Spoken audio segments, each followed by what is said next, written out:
ប្រទេសភូមាទៅទៀតពីព្រោះនៅភូមាគេថ្លឹងមើលឃើញថាពួកមេ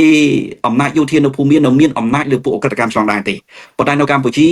មេដឹកនាំនៅកម្ពុជាបច្ចុប្បន្នអត់មានអំណាចលើអក្រិតកម្មឆ្លងដែនឡើយប៉ុន្តែអ្វីដែលយើងឃើញដូចយើងបានឃើញស្រាប់ហើយលោកហ៊ុនសែនក្តីលោកហ៊ុនម៉ាណែតក្តីរដ្ឋាភិបាលក្រុមគ្រួសារហ៊ុនក្តីសុទ្ធតែคล้ายទៅជាអ្នកនាំពាក្យឬក៏ជាស្ថាប័នការពារអក្រិតកម្មឆ្លងដែនអត់ហ៊ានប៉ះទេចានៅពេលដែលមិនហ៊ានប៉ះបែបនេះតើអាចជ្រើសរើសមធ្យោបាយចង់បានពីលោកកឹមសុខបញ្ជាក់ឲ្យច្បាស់មកថាតើអាចយើងអាចមើលឃើញជាសេណារីយ៉ូយ៉ាងម៉េចសម្រាប់រដ្ឋាភិបាលកម្ពុជារដ្ឋាភិបាលរបស់លោកហ៊ុនម៉ាណែតដើម្បីគេចវេះពីរឿងហ្នឹងចារដ្ឋាភិបាលលោកហ៊ុនម៉ាណែតគេចវេះអត់បានទេពីរឿងហ្នឹងពីព្រោះអីចំណុចទី1រដ្ឋាភិបាលនេះកើតឡើងពីគេហៅថាស្ពាននៃហិរញ្ញវត្ថុអក្រិតកម្មឆ្លងដែនកុំភ្លេចថានៅពេលដែលលើកលោកហ៊ុនម៉ាណែតឲ្យធ្វើជានាយករដ្ឋមន្ត្រីប្រទេសកម្ពុជាឆ្នាំ2023ដោយឪពុករបស់គាត់ហ្នឹង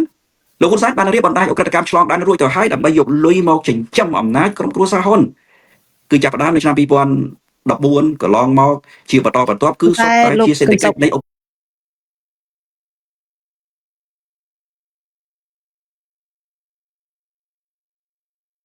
អាចគិតមិនឃើញ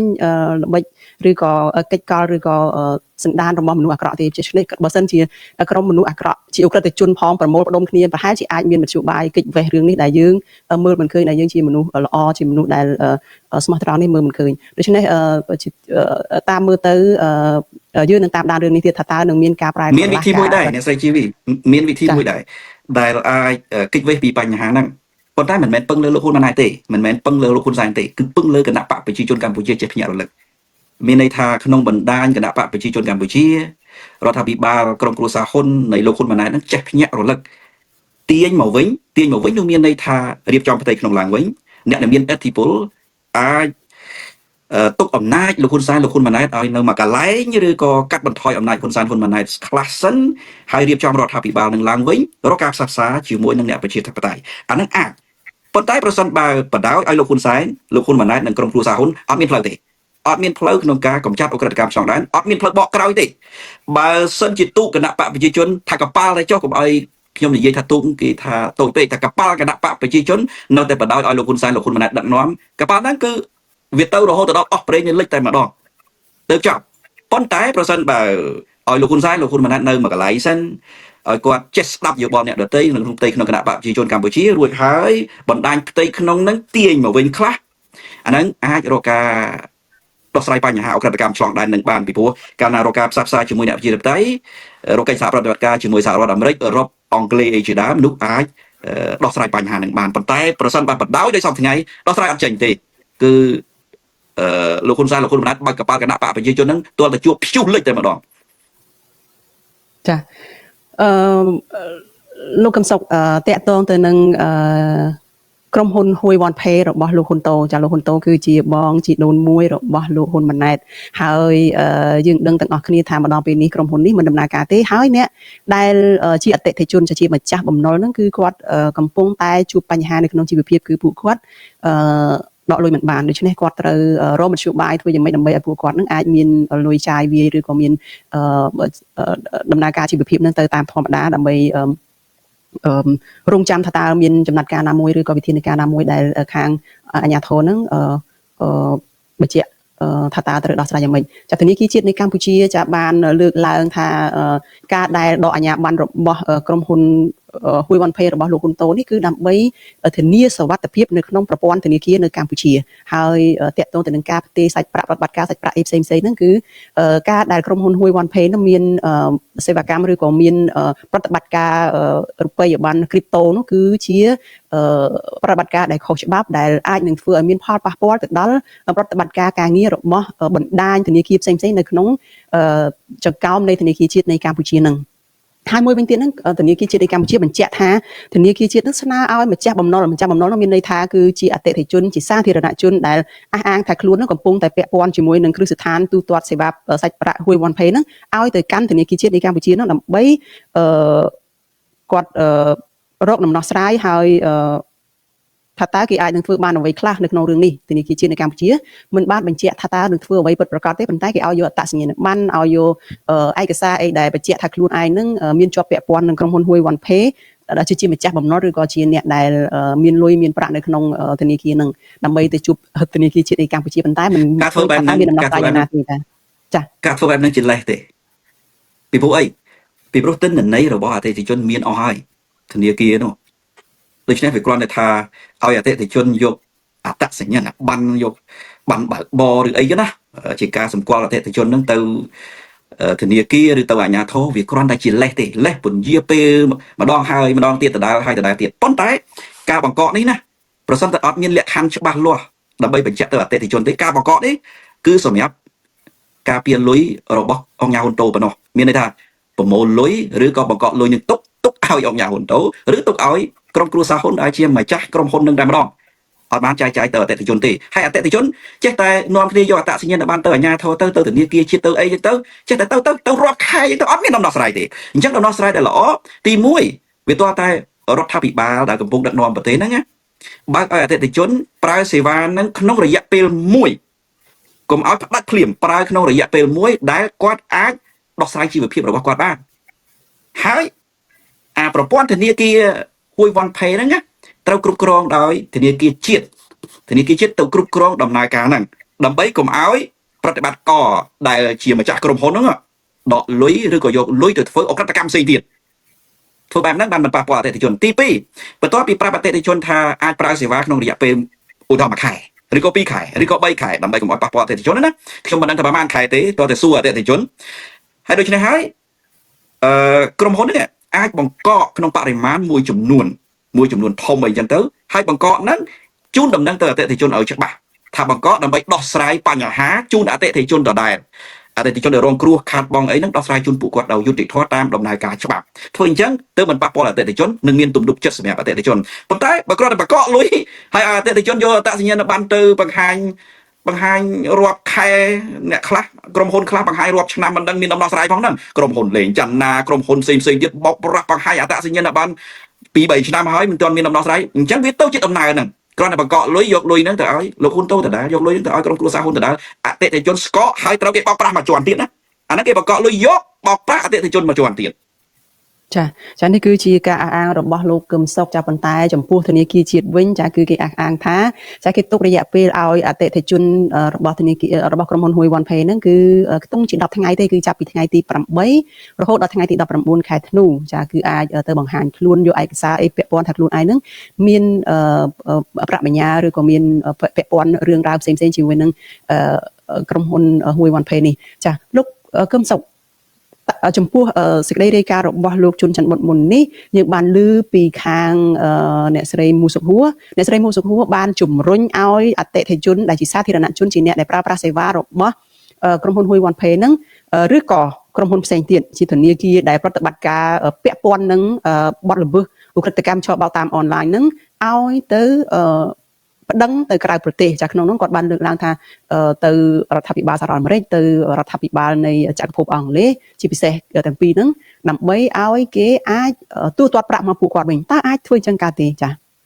ជាផ្លូវមួយដែរប៉ុន្តែបើនិយាយអំពីការទូទាត់ប្រាក់វាដូចជាការពិបាកបន្តិចប៉ុន្តែជាវិធីដោះស្រាយមួយដែរគឺដំណោះស្រាយក្នុងការជួយជំរុញកំចាត់ការលាបលុយកខ្វក់ជាអន្តរជាតិហើយសម្រាប់អតិថិជននៅប្រទេសកម្ពុជាយើងទំនងជាគាត់មានការលំបាកបន្តិចខ្ញុំគិតថាអញ្ចឹងប៉ុន្តែប្រសិនបើគាត់អាចចូលរួមបាននៅក្នុងប្រព័ន្ធហ្នឹងពិតជាល្អមែនទែនរួមចំណែកក្នុងការកម្ចាត់ការលាបលុយកខ្វក់ជាអន្តរជាតិតែចំណុចដែលមានប្រសិទ្ធភាពបំផុតនៅប្រទេសកម្ពុជាបច្ចុប្បន្នគឺចេញតវ៉ាពីព្រោះនេះវាស្ថិតនៅក្រោមចំណាត់ការរបស់រដ្ឋាភិបាលរបបក្រុងភ្នំពេញម្ល៉េះហើយអតិថិជនមានតែចេញតវ៉ានាំគ្នាតវ៉ាទាំងអស់គ្នាទៅរដ្ឋាភិបាលឲ្យបង្ហាញជំហរឲ្យច្បាស់នៅក្នុងការដោះស្រាយជូនពួកគាត់ទុកពេលប្រមាណឲ្យពួកគាត់ដកលុយតើពួកគាត់ដកលុយរបៀបណាហើយប៉ះពាល់ទេទៅដល់លុយរបស់ពួកគាត់ប្រសិនបើរដ្ឋាភិបាលត្រូវបង្កកចំណែកណាបង្កកយកទៅធ្វើអីទុកសម្រាប់នរណាទុកសម្រាប់លោកហ៊ុនតូទុកសម្រាប់ក្រុមគ្រួសារហ៊ុនឬក៏ទុកសម្រាប់ដោះស្រាយជូនអតិថិជនក្នុងករណីចាំបាច់ណាផ្សេងដូច្នេះរឿងនេះវាទាល់តែមានការតវ៉ារបស់ប្រជាពលរដ្ឋនៅខាងក្នុងតែម្ដងជាមួយនឹងអាជ្ញាធររដ្ឋទើបអាចមានដំណោះស្រាយច្បាស់លាស់ក្នុងការដោះស្រាយបញ្ហាជាក់ស្ដែង ខ្ញុំនិយាយអំពីបញ្ហាជាក់ស្ដែងដែលត្រូវដោះស្រាយជាមួយនឹងក្រុមហ៊ុន Hui One Pay និងអតិថិជនក្រុមហ៊ុន Hui One Pay ទេប៉ុន្តែការដែលបញ្ជូនព័ត៌មានទៅរដ្ឋាភិបាលអង់គ្លេសទៅរដ្ឋាភិបាលអាមេរិកវាជាផ្នែកដ៏ធំមួយដែលខ្ញុំគិតថាគួរចូលរួមមែនឬក៏ត្រូវចូលរួមមែននៅក្នុងប្រព័ន្ធកម្ចាត់អក្រិតកម្មឆ្លងដែនជាអន្តរជាតិនិងការលាងលុយកខ្វក់ជាអន្តរជាតិចាតកតងទៅនឹងផលប៉ះពាល់ពីបទល្មើសដែលជាអក្រិតកម្មឆបោកតាមអនឡាញអំពើលាងលុយកខ្វក់ចាការធ្វើទរណកម្មមនុស្សដែលមិនមែនតែពលរដ្ឋកម្ពុជាទេគឺមនុស្សពីបណ្ដាប្រទេសផ្សេងដែលមកធ្វើការនៅកម្ពុជានឹងការបង្ខាំងមនុស្សដោយខុសច្បាប់ហើយការជំរិតប្រាក់ពីបណ្ដាមនុស្សនៅពេញពិភពលោកនឹងគឺបានធ្វើឲ្យប៉ះពាល់មុខមាត់កម្ពុជាខ្លាំងណាស់នៅក្នុងរយៈពេលប្រហែលឆ្នាំចុងក្រោយនេះហើយវិស័យទេសចរកម្ពុជានឹងក៏មិនអាចងើបមុខឡើងវិញបានចាប់តាំងពីមានវិបត្តិជំងឺ Covid-19 មករហូតមកដល់ពេលនេះហើយមានករណីបទល្មើសអនឡាញនេះទៀតក៏កម្ពុជានឹងកំពុងតែរងផលប៉ះពាល់ខ្លាំងទៅលើផ្នែកទេសចរនេះចាចំពោះនាយករដ្ឋមន្ត្រីលោកហ៊ុនម៉ាណែតចាបានលើកឡើងថាកម្ពុជានឹងជំរុញចាប្រើគ្រប់មធ្យោបាយទាំងអស់ដើម្បីជំរុញវិស័យទេសចរនឹងឲ្យល្អប្រសើរឡើងវិញហើយក្នុងនឹងរដ្ឋាភិបាលរបស់លោកហ៊ុនម៉ាណែតក៏គ្រោងនឹងដាក់ឲ្យមានការអនុវត្តសាកល្បងចាការផ្ដល់វីសាដោយមិនគិតប្រាក់ទៅឲ្យប្រជាជនចិនដែលចង់មកធ្វើទេសចរនៅកម្ពុជាផងចាតើធ្វើយ៉ាងម៉េចតើមធ្យោបាយដែលលោកហ៊ុនម៉ាណែតថាអាចនឹងធ្វើគ្រប់មធ្យោបាយនឹងហើយនឹងការផ្ដល់ទិដ្ឋាការដោយមិនបង់ប្រាក់សម្រាប់ជនជាតិចិននឹងអាចជួយទៅដល់វិស័យទេសចរដែរទេនៅពេលដែលនៅតែបង្ងើយកន្តើយអំពីរឿងរដ្ឋកម្មឆបោកតាមអនឡាញនេះចាលោកកឹមសុខ Free visa ដល់ជនជាតិចិនទៅទេសចរនៅប្រទេសកម្ពុជាខ្ញុំគិតថាកាន់តែជាន់ពន្លិចវិស័យទេសចរនៅកម្ពុជាខ្ញុំនិយាយបែបនេះមិនមែនរើសអើងជនជាតិចិនទេណាអត់ទេខ្ញុំក៏ធ្លាប់សិក្សានៅប្រទេសចិនដែរនិយាយបែបនេះមិនមែនលំអៀងទៅប្រចាំប្រទេសទេអត់ទេប៉ុន្តែខ្ញុំនិយាយនេះគឺតាក់ទងទៅនឹងសន្តិសុខកាលណានិយាយពីទេសចរត្រូវនិយាយពីសន្តិសុខហើយយើងនិយាយថាចុះជនជាតិចិនទៅប្រទេសកម្ពុជាសន្តិសុខរឿងអីកុំភ្លេចរបាយការណ៍របស់អ្នកជំនាញអង្គការជំនាញប្រឆាំងនឹងអក្រិតកម្មឆ្លងដែនប្រឆាំងនឹងការលាងលុយកខ្វក់ជាអន្តរជាតិនិយាយច្បាស់ណាស់ថាបញ្ហាអក្រិតកម្មឆ្លងដែនវាមិនមែនត្រឹមតែជារឿងទៅលួចលុយពីប្រទេសផ្សេងពីពលរដ្ឋនៃប្រទេសផ្សេងនៅជុំវិញពិភពលោកទេក៏មានទាំងការលុកសញ្ជាតិឲ្យជនបរទេសដែរក្នុងនោះភាគច្រើនបំផុតគឺជនជាតិចិនហើយឥឡូវឧទាហរណ៍មិនឧទាហរណ៍ទេឥឡូវចេញគម្រោងមកផ្ដល់ visa free visa អត់គិតថ្លៃដល់ជនជាតិចិនអញ្ចឹងហើយពួកអក្រិតជនជនជាតិចិនហ្នឹងកាន់តែងាយថែមទៀតងាយនៅក្នុងការចូលប្រទេសកម្ពុជាចូលដល់កម្ពុជាសញ្ជាតិខ្មែរត្រឹម$10,000គេអាចទិញបានហើយ$10,000សម្រាប់ពួកអក្រិតជនឆ្លងដែនគឺមិនមែនជារឿងធំសម្រាប់គេទេហើយមួយវិញទៀតពួកអក្រិតជនឆ្លងដែននេះគេមាន passport ច្រើនណាស់ម្នាក់ passport ច្រើនណាស់ពីចិនមក passport អ្នកខ្លះ10 20អីអញ្ចឹងគេចូលមកប្រទេសកម្ពុជាបានយ៉ាងងាយ passport មួយបិទឈ្មោះមួយបិទមានឈ្មោះផ្សេងទៀតពេលដែលគេបាន visa free គេចូលមកគេក៏អាចទិញសញ្ជាតិបានយ៉ាងងាយហើយនឹងបង្កើនសកម្មភាពនៅក្នុងប្រទេសកម្ពុជាតាមអ្វីដែលគេចង់ធ្វើផែនការរបស់ពួកគេដូច្នេះរឿងដែលសំខាន់ត្រង់ណារឿងដែលសំខាន់មិនមែនរឿងអើងជនជាតិចិនទេរឿងដែលសំខាន់គឺព្រួយបារម្ភអំពីសន្តិសុខក្នុងរឿងអក្រិតកម្មឆ្លងដែនអក្រិតកម្មឆ្លងដែននេះកាលណារីកកាន់តែធំគឺទេសចรงើបមិនរួចទេអាហ្នឹងចំណុចទី1ដែលខ្ញុំគិតថាវាមិនមែនជាផលល្អសម្រាប់វិស័យទេសចរនៅប្រទេសកម្ពុជាឡើយទី2ចង់ពង្រីកវិស័យទេសចរវាទាល់តែសេវាកម្មល្អសេវាកម្មនៅប្រទេសកម្ពុជាល្អយ៉ាងម៉េចបើអំពើពុករលួយហើយនឹងបពុនិយមវាកាន់តែធំម្ល៉េះហើយបើទោះបីជាលោកហ៊ុនម៉ាណែតខំប្រឹងផ្ដល់ visa free ឲ្យជនជាតិចិនក៏មិនអាចទៅរួចដែរតាមខ្ញុំមើលណាហើយវារឹតតែបង្កបញ្ហាថែមទៀតទៅវិញពីព្រោះក្នុងពេលបច្ចុប្បន្នអ្វីដែលគេសង្ស័យគឺអក្រិតជនជនជាតិចិនដែលជាប់ពាក់ព័ន្ធនឹងបណ្ដាញអក្រិតកម្មឆ្លងដែនហើយបែរទៅជាផ្ដល់ visa free ឲ្យជនជាតិចិនយើងមិនជំទាស់នឹងជនជាតិចិនទូទៅទេប៉ុន្តែក្នុងនោះអក្រិតជនជនជាតិចិននឹងចូលប្រទេសកម្ពុជាបានយ៉ាងងាយហើយខ្ញុំសូមបញ្ជាក់មួយទៀតថាពួកអក្រិតជនគេមានលុយច្រើនណាលុយរាប់រយរាប់ពាន់លានដុល្លារពេលហ្នឹងបណ្ដាញរបស់គេឈ្មោះផ្សេងមនុស្សផ្សេងអញ្ចឹងឈ្មោះកមនុស្សខអីចឹងទៅស្រាប់តែគេមាន visa free អញ្ចឹងគេអាចបដូរមនុស្សទៅអ្នកផ្សេងទៀតមាន visa free ចូលស្រុកខ្មែរ free ចាយលុយតែ10,000បានសញ្ជាតិធ្វើសកម្មភាពអុកឡុកនៅប្រទេសកម្ពុជាបានយ៉ាងងាយដូច្នេះទេសចរងើបអត់រួចទេ ចាអ្វីដែលលោកកឹមសុខបានលើកឡើងនេះហាក់ដូចជាស៊ីគ្នាដែរចាទៅនឹងប្រសាសន៍របស់អ្នកស្រីជូប៊ុនអេចាអ្នកស្រីជូប៊ុនអេគឺជាអនុប្រធានអចិន្ត្រៃយ៍នៃគណៈកម្មាធិការជាតិប្រយុទ្ធនឹងអំពើជួញដូរមនុស្សចាអ្នកស្រីជូប៊ុនអេបានប្រាប់អ្នកសារព័ត៌មានទូរទស្សន៍អាស៊ីសេរីចាកាលពីថ្ងៃម្សិលមិញថាករណីបោសសម្អាតអំពើជួញដូរមនុស្សឬក៏ការប្រព្រឹត្តអក្រិតកម្មនានាចាដែលមិនមែនជាអក្រិតកម្មដែលកើតឡើងតែចេញតែពីប្រជាពលរដ្ឋខ្មែរណាកើតឡើងដោយជនបរទេសដែលមកពីតាមបណ្ដាប្រទេសផ្សេងៗហើយមកជ្រកក្រោមស្លាកមុខរបររស៊ីអីផ្សេងៗនៅកម្ពុជានោះប៉ុន្តែជាអក្រិតជនឆបោកតាមអនឡាញអំពើជួញដូរមនុស្សអីផ្សេងៗហ្នឹងគឺថាវាមិនមែនជារឿងងាយស្រួលទេដែលលោកស្រីបានលើកឡើងហ្នឹងគឺថាដោយសារតែអ្នកដែលចូលមកជាអក្រិតជនហ្នឹងគឺមកក្រោមរូបភាពបន្លំជាអ្នកទេសចរនឹងឯងគឺចូលមកជាអ្នកទេសចរទេពីដំបូងប៉ុន្តែក្រោយមកក៏បានចងក្រងជាបណ្ដាញចូលទៅក្នុងបណ្ដាញចូលទៅក្នុងប្រព័ន្ធនៃក្រុមអ្នកឆបោកពីរយ៉ាងធំអ្នកស្រីជីវីពីរយ៉ាងមនុស្សពីរយ៉ាងធំទី1មកតាមរយៈទេសចរទី2មករកការងារធ្វើចាហើយដូច្នេះអ្វីដែលលោកកឹមសុខបានលើកឡើងនេះចាយើងសង្ឃឹមថាអាជ្ញាធរនឹងទទួលយកបានខ្លះហើយនឹងមានរឿងពីរអ្នកស្រីជីវីមានរឿងពីរនៅក្នុងពេលបច្ចុប្បន្នដែលរដ្ឋាភិបាលត្រូវបង្ហាញប្រសិនបើចង់បានទេសចរណាបង្ហាញចំណាត់ការតាមផ្លូវច្បាប់ឧទាហរណ៍ទី1 Gen Z ខ្ញុំសូមបញ្ជាក់ម្ដងទៀតថារឿងដែលគេបារម្ភបំផុតគឺអសន្តិសុខសុវត្ថិភាពហើយរឿងអក្រិតកម្មឆ្លងដែននេះគឺជារឿងបង្កអសន្តិសុខសម្បើមណាអសន្តិសុខហិរញ្ញវត្ថុអសន្តិសុខពាណិជ្ជកម្មអសន្តិសុខផ្ទាល់ខ្លួនអសន្តិសុខទាំងអស់ហ្នឹងមិនអាចឲ្យភ្ញៀវទេសចរចូលប្រទេសកម្ពុជាបានងាយនោះទេគេមិនអាចសម្រេចចិត្តចូលទេដូច្នេះប្រសិនបើរដ្ឋាភិបាលក្រុងគ្រួសារហ៊ុនណចង់តាក់ទាញភ្ញៀវទេសចរធ្វើរឿងពីរនៅក្នុងរឿងអក្រិតកម្មទី1លោកចិនស៊ីនៅណាចាប់ជេនស៊ីឬអត់ឬការពារជេនស៊ីបើនៅតែការពារជេនស៊ីបានន័យថានៅតែការពារបណ្ដាញអក្រិតកម្មឆ្លងដែនទី2ឥឡូវហ្នឹងខាត់ខ្លួនលោកអញ្ញាហ៊ុនតូឬក៏អត់ខ្ញុំមិននិយាយរឿងចាប់ដាក់គុកទេប៉ុន្តែគាត់ខ្លួនទៅឲ្យគាត់នៅវិឡារបស់គាត់ទៅមានការឃ្លាំមើលរបស់ប៉ូលីសទៅហើយធ្វើការស៊ើបអង្កេតមកពីព្រោះបណ្ដាញក្រុមហ៊ុនអក្រិតកម្មឆ្លងដែនហ្នឹងលុយច្រើនណាស់ខ្ញុំសូមបញ្ជាក់ម្ដងទៀតលុយរាប់ពាន់លានដុល្លារគេធ្វើអីក៏បានដែរគេបង្កអសន្តិសុខបែបណាក៏បានដែរម្ល៉េះហើយគ្រាន់តែលើបណ្ដាញអក្រិតកម្មឆ្លងដែនពោពេញនៅប្រទេសកម្ពុជាណាពួកអ្នកទេសចរនៅអឺរ៉ុបនៅប្រចាំប្រទេសគេយល់ច្បាស់ពីអក្រិតកម្មឆ្លងដែនហ្នឹងគេមិនទៅទេគេអត់ទៅឡើយហើយជនជាតិចិនខ្ញុំនិយាយបញ្ជាក់ម្ដងទៀតផ្ដល់វីសា free ឲ្យជនជាតិចិនកុំគិតថាការដែលផ្ដល់វីសា free ឲ្យជនជាតិចិននេះពិតជាអាចទាក់ទាញភ្ញៀវទេសចរបានប្រសើរពីព្រោះអីរដ្ឋាភិបាលចិនមិនប្រកាសមែនអត់ដែលប្រកាសថាជនជាតិចិនហ្នឹងកុំទៅលេងនៅស្រុកខ្មែរទេប៉ុន្តែតាមខ្ញុំដឹងព័ត៌មានរដ្ឋាភិបាលចិនទុកមុខមាត់ឲ្យរដ្ឋាភិបាលក្រុងគ្រួសារហ៊ុនដោយមិនប្រកាសដោយផ្ទាល់ប៉ុន្តែគេធ្វើការតាមរយៈប៉ូលីសចិនតាមរយៈនគរបាលចិនតាមរយៈសមត្ថកិច្ចចិនហាមពលរដ្ឋគេដោយផ្ទាល់តាមបណ្ដាញហ្នឹងតែម្ដងមិនឲ្យទៅប្រទេសកម្ពុជាដូច្នេះការខិតខំប្រឹងប្រែងរបស់លោកហ៊ុនម៉ាណែតដែលគ្រាន់តែចង់បានចំនួនជនជាតិចិនទៅប្រទេសកម្ពុជាថតរូបថាជាការកើនវិស័យទេសចរនោះខ្ញុំថាចំនួនក៏ពិបាកកើ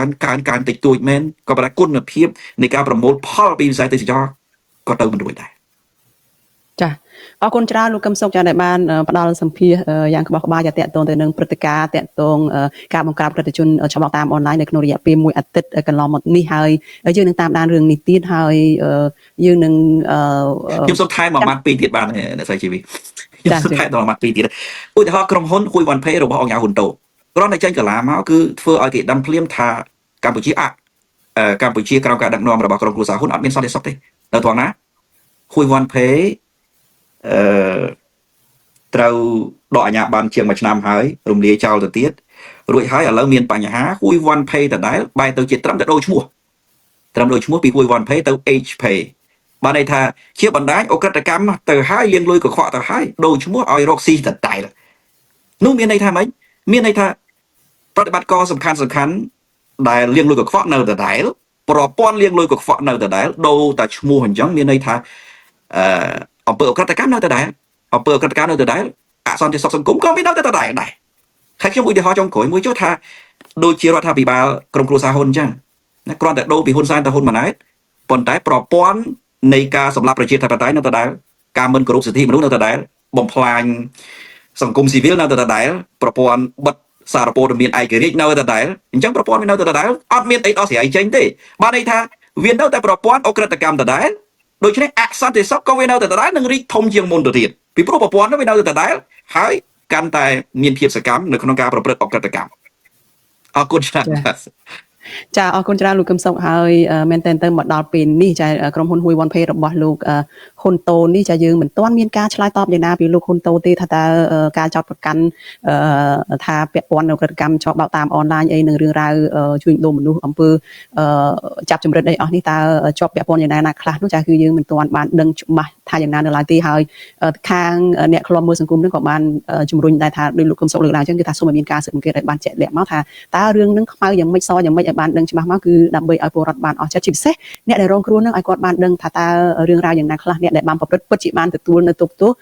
ទៅតាមអ្វីដែលខ្លួនបានប្រព្រឹត្តខុសច្បាប់នឹងហើយពួកគាត់ក៏អស់ចិត្តដែរចាសម្រាប់ពេលនេះចាខ្ញុំសូមអរគុណច្រើនលោកកឹមសុខចាដែលបានផ្ដល់សម្ភារហើយយើងនឹងតាមដានរឿងនេះចាជំរាបលាលោកត្រឹមប៉ុណ្ណេះចា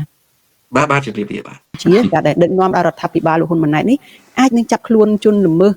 ក្រាក់ធំដែលជាអង្គញានៅក្នុងបណ្ដាញប្រព័ន្ធអក្រិតជនចប់បោកតាមអនឡាញនេះដែរឬទេចាជាដំណោះស្រាយតាមផ្លូវច្បាប់ត្រូវតែចាប់ម្ចាស់ក្រុមហ៊ុនឬក៏ប្រតិបត្តិការសំខាន់ដែលជាអ្នកដឹកនាំក្រុមហ៊ុននឹងហើយពីព្រោះទំហំលុយដែលលាងរាប់រយរាប់ពាន់លានដុល្លារបើមិនចាប់ប្រតិបត្តិការសំខាន់ទេពួកគេអាចយកលុយហ្នឹងទៅបង្កើតអក្រិតកម្មផ្សេងទៀតម្ល៉េះហើយកាលណារដ្ឋាភិបាលរបបភ្នំពេញបច្ចុប្បន្នបែរទៅជាសុំក្រលុំមិនព្រមចាប់ប្រតិបត្តិការសំខាន់ជាពិសេសអង្គការហ៊ុនតូហើយនិងប្រធានផ្នែកសំខាន់នៃក្រុមហ៊ុនហ្នឹងនោះមានន័យថាវាទៅជារឿងបង្កើតនៅបទល្មើសថ្មីមួយទៀតគឺបទល្មើសនៃការខុបខិតគ្នារវាងម្ចាស់ក្រុមហ៊ុនហើយនិងអ្នកអនុវត្តច្បាប់ក្នុងរដ្ឋាភិបាលចាយើងចោទថាគេត្រូវរើគ្នាគេជួយជ្រោមជ្រែងគ្នាយ៉ាងម៉េចបាននៅពេលដែលខាងធនាគារជាតិក៏គេចេញសេចក្តីថ្លែងការណ៍គេថាគេមានវិធានការដែរដូចជាគេដកអាជ្ញាប័ណ្ណអីចឹងទៅហើយគេប្រាប់ថាប្រតិបត្តិការមួយចំនួននៅក្នុងការលាងលុយកខ្វក់គឺការប្រើប្រាស់រូបិយប័ណ្ណelectronic cryptocurrency អីហ្នឹងគឺគេមិនបានអនុញ្ញាតទេតាំងពីដើមមកវាខុសច្បាប់កម្ពុជារួចរាល់ទៅហើយដូច្នេះគេក៏ចេញសេចក្តីថ្លែងការណ៍មកហើយគេបានបិទអាជ្ញាប័ណ្ណអីចឹងទៅដូច្នេះតើយើងអាចចាត់ទុកថាចំណាត់ការរបស់ធនាគារជាតិកាន់តែបង្កើនការសង្ស័យថែមកម្រិតមួយទៀតរវាងក្រុមហ៊ុន Huiwan Pay របស់អង្គការហ៊ុនតូជាមួយនឹងពួកមន្ត្រីរដ្ឋាភិបាលនិងធនាគារជាតិពីព្រោះអីពីព្រោះក្រុមហ៊ុន Huiwan Pay នេះទី1រកស៊ីលាងលុយកខ្វក់រាប់ឆ្នាំមកហើយរដ្ឋាភិបាលនិងធនាគារជាតិនៅកម្ពុជាអត់មានចំណាត់ការអ្វីទាំងអស់រហូតទាល់តែ US Department រដ្ឋាភិបាលសហរដ្ឋអាមេរិករកឃើញអង្គការជំនាញអន្តរជាតិរកឃើញទើបនាំគ្នាផ្អើលទី2បន្ទាប់ពីផ្អើលហើយធនាគារជាតិខ្លួនឯងចាប់ផ្ដើមបិទអាជ្ញាប័ណ្ណដោយអ្នកស្រីជីវីលើកឡើងអំបញ្ញមិញហ្នឹងមែនក៏ប៉ុន្តែបិទអាជ្ញាប័ណ្ណជាង1ឆ្នាំទៅហើយនៅតែរកស៊ីលាងលុយកខ្វក់បានជាធម្មតានេះគឺជាការបង្កើតការសង្ស័យមួយណាបន្ទាប់ពីបិទអាជ្ញាប័ណ្ណរួចហើយចំណុចដែលគួរឲ្យសង្ស័យមួយទៀតគឺនៅត្រង់ថារដ្ឋាភិបាលធនាគារជាតិក្តីអាជ្ញាធរមានសមត្ថកិច្ចអត់បានចាត់វិធានការតាមផ្លូវច្បាប់ស៊ើបអង្កេតទៅលើអង្គការហ៊ុនតូហើយនិងអ្នកពាក់ព័ន្ធផ្សេងទៀតដែលជាប្រតិបត្តិការមេសំខាន់នោះទេនោះមានន័យថាដំណើរការចាត់ការរបស់ធនាគារជាតិក្តីរដ្ឋាភិបាលរបបភ្នំពេញក្រុមគ្រួសារហ៊ុនក្តីកាន់តែបង្កើនការសង្ស័យអំពីបទល្មើសថ្មីបន្ថែមទៀតទាក់ទងទៅនឹងអក្រិតកម្មនៃការលាងលុយកខ្វក់នៅក្នុងប្រទេសកម្ពុជាមិនមែនត្រឹមតែជាអក្រិតកម្មលាងលុយកខ្វក់របស់អង្គការហ៊ុនតូឬក៏ក្រុមហ៊ុន Huiwan Pay ហ្នឹងឯងមានន័យថាមានអក្រិតកម្មថែមទៀតនៃការខុបខិតគ្នារវាងស្ថាប័នរដ្ឋាភិបាលក្រុមគ្រួសារហ៊ុនជាមួយនឹងក្រុមហ៊ុនហ្នឹងចាតកតងនឹងការអូសបន្លាយនេះចាដូចលោកកឹមសុខបានលើកអញ្ចឹងថាគឺមានការបិទទ្វារបិទអាជ្ញាដកហូតអាជ្ញាប័ណ្ណហ្នឹង1ឆ្នាំមកហើយអ្វីក៏នៅតែអាចប្រតិបត្តិការបានរហូតមកដល់ពេលនេះទើបលែងដំណើរការតទៅទៀតបានយើងក៏មើលឃើញដែរមានក្រុមហ៊ុនរបស់លោកចិនស៊ីចាមាន Prince Group អីហ្នឹងក៏ឃើញថាមិនជាដាច់ទាំងស្រុងថាតើមានប្រតិបត្តិការឬក៏ចាត់វិធានការយ៉ាងម៉េចឲ្យច្បាស់លាស់ហ្នឹងគឺមិនបានឃើញទេហើយអ្វីដែលលោកកឹមសុខបានលើកនេះក៏ធ្វើឲ្យខ្ញុំនឹកឃើញដែរទៅដល់ក្រុមហ៊ុនដែលរកស៊ីអត់ម្សៅនៅក្នុងកម្ពុជាយើងហ្នឹងមានក្រុមហ៊ុនជាច្រើនដែលរបស់អង្គការដែលរកស៊ីដីធ្លីផ្ទះសម្បែងការវិនិយោគទុនអីផ្សេងហ្នឹងគឺបោកប្រាស់ប្រជាពលរដ្ឋដែរហើយមកដល់ពេលនេះដូចជាក្រុមហ៊ុនលេងចណាអីជាដើមហ្នឹងគឺនៅតែអ្នកដែលជាជនរងគ្រោះនៅតែតវ៉ានៅតែទាមទារថាពួកគាត់នៅតែមិនអាចទទួលបានសំណងពួកគាត់នៅតែ ជួបបញ្ហានៅក្នុងការដោះស្រាយតាមផ្លូវច្បាប់នៅមិនទាន់ចេញបានយុត្តិធម៌សម្រាប់ពួកគាត់នៅឡើយហើយក៏ធ្វើឲ្យខ្ញុំនឹកឃើញផងដែរទៅដល់សម្ដីរបស់លោកហ៊ុនម៉ាណែតកាលដែលមានផ្ទុះរឿងគ្រូជោគជ័យរឿងក្រុមអង្គញានៅក្នុងស្រុកដែលបោកប្រាស់ប្រជាពលរដ្ឋជាពិសេសនោះគឺរឿងការដែលឲ្យពលរដ្ឋដាក់ទុនវិនិយោគហើយបានប្រាក់ចំណេញការប្រាក់នោះប៉ុន្តែក្រោយមកក៏ស្រាប់តែជារឿងបោកប្រាស់ជាក្រុមហ៊ុនបោកប្រាស់ទៅវិញហ្នឹងលោកហ៊ុនម៉ាណែតកាលនោះបានលើកឡើងថាគេប្រៀបធៀបអ្នករកស៊ីនឹងឲ្យទៅជាមេមន់ហើយគេត្រូវការតែពងមន់ទេដូច្នេះគេទុកមន់ដើម្បីឲ្យពងដើម្បីបានចំណូលដូច្នេះប្រកាសជាដោយលោកកឹមសុខលើកឡើងអញ្ចឹងថាអាចនឹងមានជាប់ពាក់ព័ន្ធគ្នាហើយមិនចាត់វិធានការក៏ដោយសារតែមានផលប្រយោជន៍ឲ្យគ្នាទៅវិញទៅមកចាលោកកឹមសុខចំពោះរឿងរដ្ឋកម្មឆោបបោកតាមអនឡាញនេះដោយនេះខ្ញុំរៀបរាប់អញ្ចឹងថានៅក្រុមហ៊ុនក្នុងស្រុករដ្ឋាភិបាលអាចពង្រើកន្តើយអាចពន្យាអាចមិនយកចិត្តទុកដាក់ទុកឲ្យប្រជាពលរដ្ឋរងគ្រោះចេញតវ៉ារៀងរាល់ថ្ងៃចុះនៅក្នុងករណីដែលរដ្ឋកម្មឆោបបោកតាមអនឡាញនេះគឺវាមានពាក់ព័ន្ធមិនមែនតែកម្ពុជាទេគឺពាសពេញពិភពលោកហ្នឹងតើកម្ពុជាអាចពង្រើកន្តើយអញ្ចឹងបានទេឬក៏កម្ពុជាអាចនឹងជួបបញ្ហាអីខ្លះនៅក្នុងរឿងនេះចា៎រដ្ឋាភិបាលក្រុមគ្រួសារហ៊ុនរបបភ្នំពេញមិនអាចប្រងើយកន្តើយបានទេបើទោះបីជាប្រឹងប្រងើយកន្តើយឬប្រឹងការពារអក្រិតជនក៏មិនអាចទៅរួចដែរពីព្រោះចរន្តអន្តរជាតិធំពេកជប៉ុនកូរ៉េខាងត្បូងអង់គ្លេសអឺរ៉ុបសហរដ្ឋអាមេរិកកាណាដាសម្រុកខ្លាំងណាស់នៅក្នុងការកម្ចាត់អក្រិតកម្មឆ្លងដែននេះមួយវិញទៀតសាររបស់រដ្ឋាភិបាលអាមេរិកក៏ច្បាស់ដែរអ្នកនាំពាក្យក្រសួងការបរទេសអាមេរិកប្រាប់កាសែតជប៉ុន Nikkei Asia ច្បាស់លើ4ចំណុចអំពីទំនាក់ទំនងជាមួយកម្ពុជាទី1និយាយឲ្យបានច្បាស់អំពីការអនុវត្តច្បាប់លើរឿងរ៉ាវពាណិជ្ជកម្មមិនអាចពាណិជ្ជកម្មលាងលុយកខ្វក់ដូចនៅប្រទេសកម្ពុជាសពថ្ងៃនេះទេទី2និយាយច្បាស់ណាស់គឺបំផ្លាញសម្បុកអក្រិតកម្មនៅប្រទេសកម្ពុជាឲ្យបាននេះគឺបើចង់មានកិច្ចសហប្រតិបត្តិការជាមួយនឹងរដ្ឋាភិបាលសហរដ្ឋអាមេរិកទី3គេអត់ប្រើពាក្យថាស្ដារប្រជាធិបតេយ្យទេក៏ប៉ុន្តែអ្នកនាំពាក្យក្រសួងការបរទេសអាមេរិកនិយាយច្បាស់ថាត្រូវដោះស្រាយអ្នកទោសមនសិការឬក៏អ្នកទោសដែលចោទប្រកាន់ពាក់ព័ន្ធទៅនឹងរឿងនយោបាយត្រូវដោះលែងពួកគេហើយទី4ត្រូវមានសេរីភាពសារព័ត៌មានហើយដូច្នេះហើយចំណុច4នេះរបស់រដ្ឋាភិបាលសហរដ្ឋអាមេរិកគេដឹងច្បាស់ថាវាទាល់តែដល់កម្រិត4ហ្នឹងទើបទីចុះពាក្យថាអក្រិតកម្មឆ្លងដែននេះណាបងប្អូនវាមិនមែនត្រឹមតែជាការឆោបោកលុយពលរដ្ឋអាមេរិកពលរដ្ឋនៅក្រៅប្រទេសហ្នឹងទេយើងមើលរបាយការណ៍របស់ US Department រដ្ឋាភិបាលសហរដ្ឋអាមេរិករបាយការណ៍របស់អង្គការសហប្រជាជាតិរបាយការណ៍របស់អង្គការជំនាញអន្តរជាតិប្រឆាំងនឹងអក្រិតកម្មឆ្លងដែននិងការលាងលុយកខ្វក់ដូចជា Humanity Research Consultancy ជាដើមគេសរសេរច្បាស់ណាស់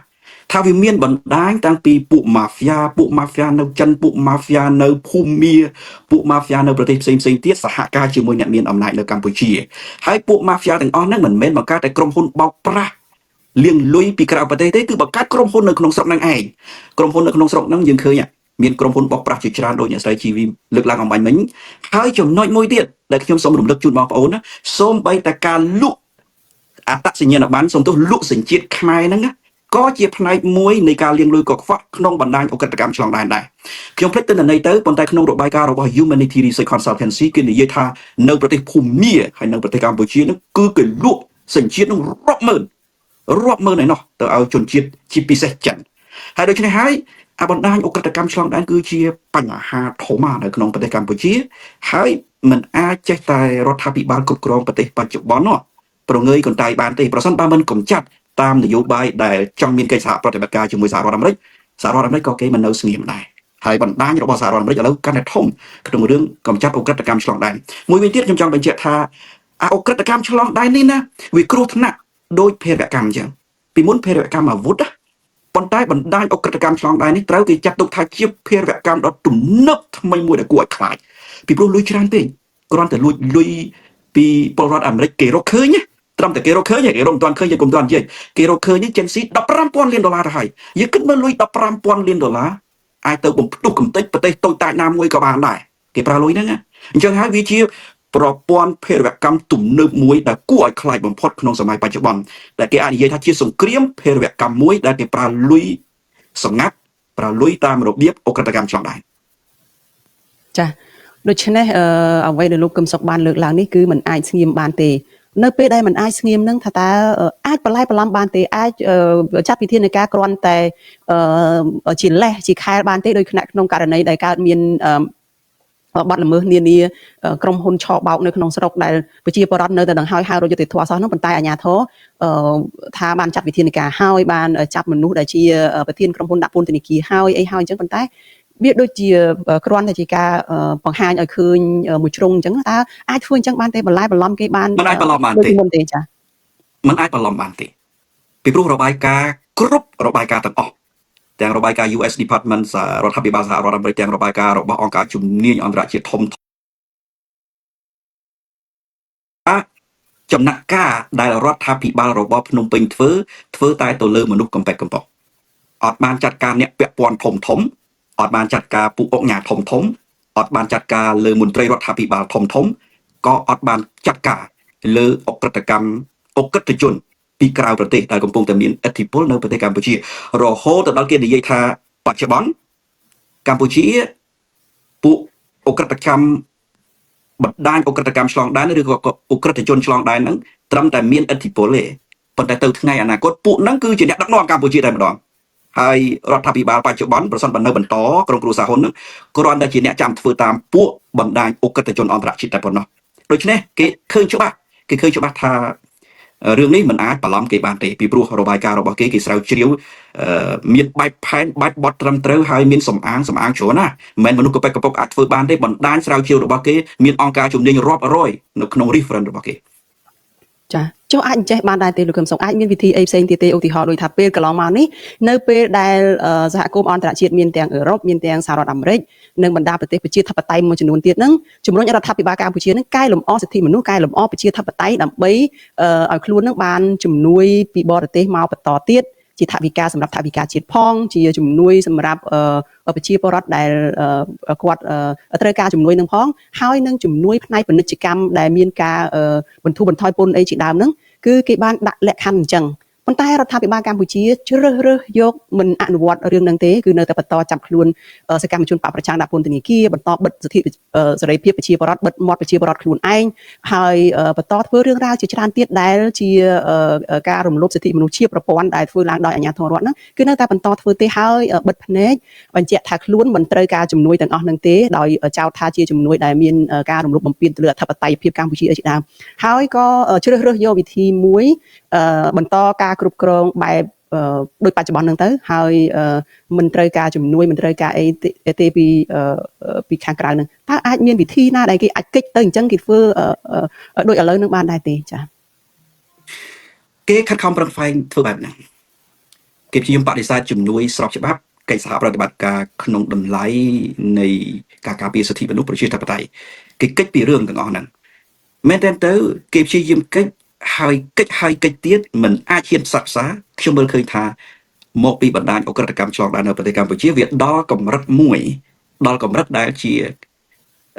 ស្ថាប័នមេឬក៏ជាអ្នកបញ្ជាលើប្រព័ន្ធរដ្ឋបាលដឹកនាំនៃអំណាចក្រុមគ្រួសារហ៊ុនទៅហើយមានន័យថាក្រុមគ្រួសារហ៊ុនរើលែងរួចពីបណ្ដាញអក្រិតកម្មឆ្លងដែនទៅហើយដូច្នេះហើយសម្រាប់ស្ថានភាពកម្ពុជាបច្ចុប្បន្នតាមខ្ញុំមើលចរន្តអន្តរជាតិគេព្យាយាមនិយាយអំពីប្រជាធិបតេយ្យគេព្យាយាមនិយាយអំពីសិទ្ធិមនុស្សគេព្យាយាមនិយាយអំពីសន្តិសុខក្នុងតំបន់ដើម្បីគេបញ្ជ្រាបចូលទៅក្នុងកិច្ចសហប្រតិបត្តិការណាមួយនៅប្រទេសកម្ពុជានៃដែលសំខាន់របស់គេក៏គេព្យាយាមក្នុងការកម្ចាត់ឲ្យបាននៅអក្រិតកម្មឆ្លងដែនគឺរកកិច្ចសហប្រតិបត្តិការដើម្បីគាស់រំលើងអក្រិតកម្មឆ្លងដែនពីព្រោះបញ្ហាអក្រិតកម្មឆ្លងដែននៅប្រទេសកម្ពុជាធ្ងន់ធ្ងរណាស់ធ្ងន់ធ្ងរជាង